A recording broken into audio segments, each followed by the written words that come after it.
好，各位朋友，我们今天接着看萨克斯在盖特中心智库会议上讲话的第4段。这段内容呢，主要是讨论乌克兰战争的现实问题。感觉前面一位提问者应该是问了一些非常细节的事儿，所以他的演说呢，就从这里开始。I don't really know the details of Russia's emergency energy planning right now, but if I were Russia, I would not stop buying oil and gas from Russia. If I were Germany, I would not stop buying oil and gas from Russia. Why do that? 虽然我尽量减少打断他演讲的次数啊，但这里呢不得不打断一下，因为他这里有口误，否则有点云里雾里，听不懂了啊。他前面说如果我是俄罗斯，这是口误啊。他其实是想说，如果我是德国，我不会停止从俄罗斯购买石油和天然气。所以后面一句呢是前面那句话的口误的纠正啊。This isn't. We should be aiming for solutions, not for self-injury. That's all. We should be aiming for real solutions. We should be talking about NATO. We should be talking about how to get peace. We should be talking about what happened to the Minsk agreements and how we should find practical solutions. We should not be talking about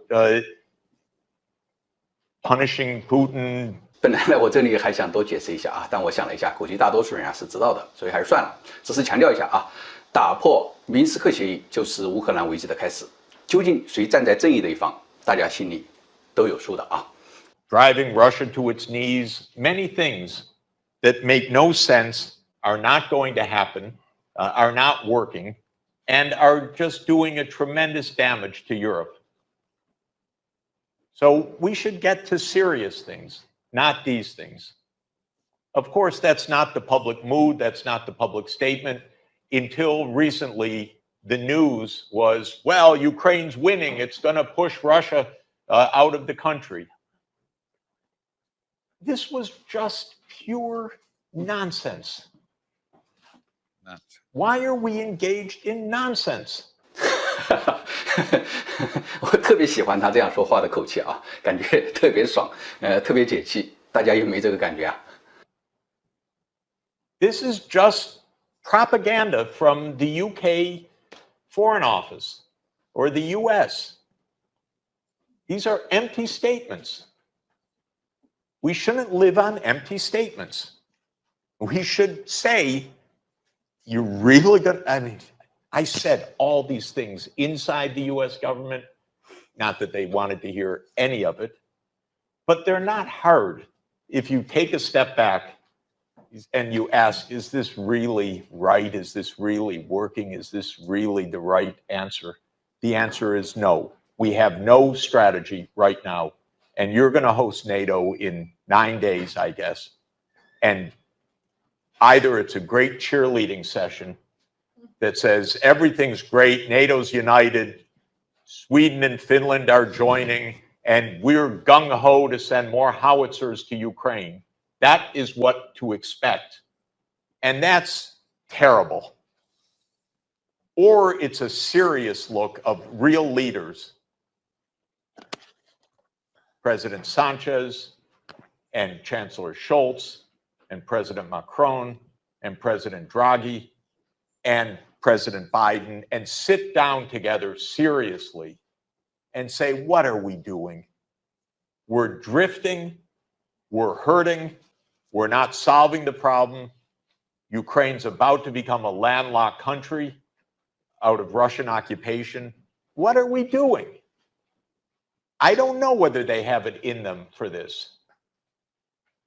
I'm really mad at them for not being serious, because we're just deluged by whatever they want to say for the day.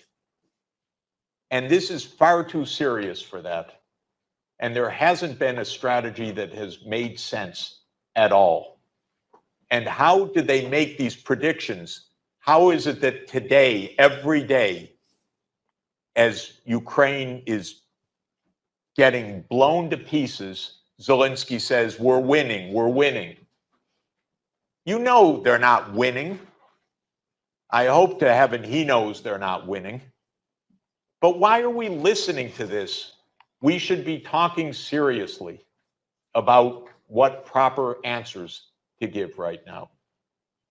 And it's not on the battlefield where this is going to be decided, it is diplomacy.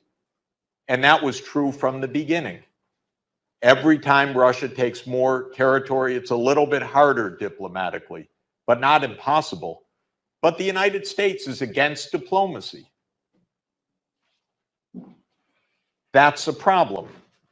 But this is an alliance. It's not the US. So treat it like an alliance to discuss. If it's really an alliance, it's not the US telling everybody what to do. So this meeting should be a meeting for analysis, not for congratulations about NATO unity. This isn't about unity. This is about what we're doing and how to solve a very grave problem. It's not about rah-rah and unity and making people feel, nobody feels good. No one even believes any of this. But the point is, what is said and what is real are two completely different things right now. And you're hosting this meeting here, so there's an opportunity, seriously, to have a discussion. President Biden, you come to discuss. We warned you 14 years ago this was the wrong approach. This is not something new. We said NATO was on the wrong track. And Stoltenberg needs to do a better job. 他这里喊话拜登，说14年前呢就警告过他。拜登呢在10多年前，也就是1998年和2008年呢，曾经2度参加过民主党总统候选人提名的竞选，都没有成功。2021年继续参选，也算是参选总统的钉子户了啊，终于如愿以偿，但已经是物是人非。他成为了美国历史上就任时年龄最大的总统。14年前嘛，也就是2008年，他在奥巴马总统大选获胜后就出任副总统，所以萨克斯呢，这里说的警告他，那就是指的是这个时候啊。萨克斯这里还斯图尔滕贝格。斯图尔滕贝格呢是现任北约秘书长，他在挪威啊是一个风云政治人物啊，是前挪威的首相。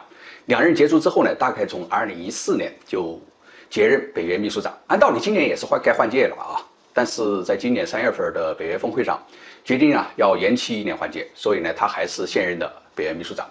那么萨克斯呢其实一直希望斯图尔滕贝格啊在这个问题上有所建树，但遗憾的是啊，斯图尔滕贝格着实让他有些失望。He's just a cheerleader. He's not saying anything meaningful.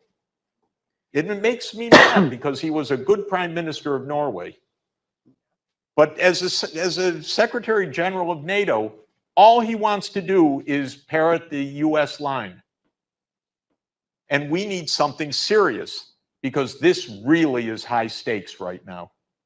And it's not about more howitzers. It's about finding a path to a negotiated peace quickly. And it's also not about Europe starving itself or thinking that it's breaking Russia. It's not breaking Russia.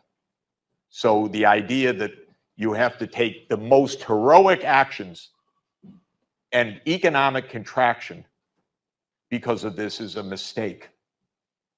Russian gas and oil and the whole sanctions idea is grossly misconceived.